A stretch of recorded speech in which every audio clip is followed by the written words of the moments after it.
Nigerian parents, can you for one moment remove your knowledge of the Lordship of Jesus? Remove it.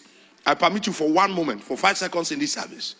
You come to look for your son who has been missing for 3 days, 12-year-old, and you find him in the temple listening to a message. Then you say, Yeshua, Yeshua, and he turns.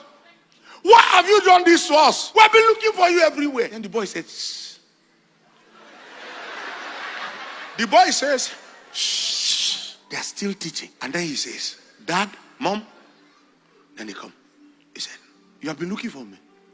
Didn't you know that I will be in my father's house, going about my father's business? A Nigerian father will tell him, your father's business, Abi, I'm coming.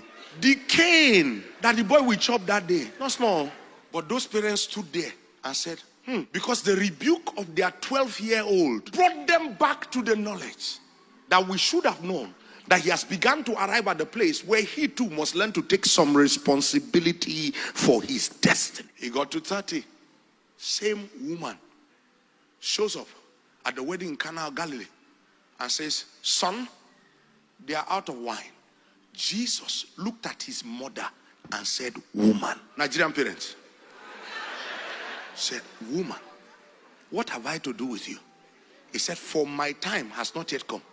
Then she suddenly realized that she was dealing with him as her child, not as her Lord. And that what is responsible to trigger him to do what he needs to do is submission to God, not response to me. Then she turns around and says to the people around. So she turned around and said to the rest of the people in the room, what he asks you to do, do it.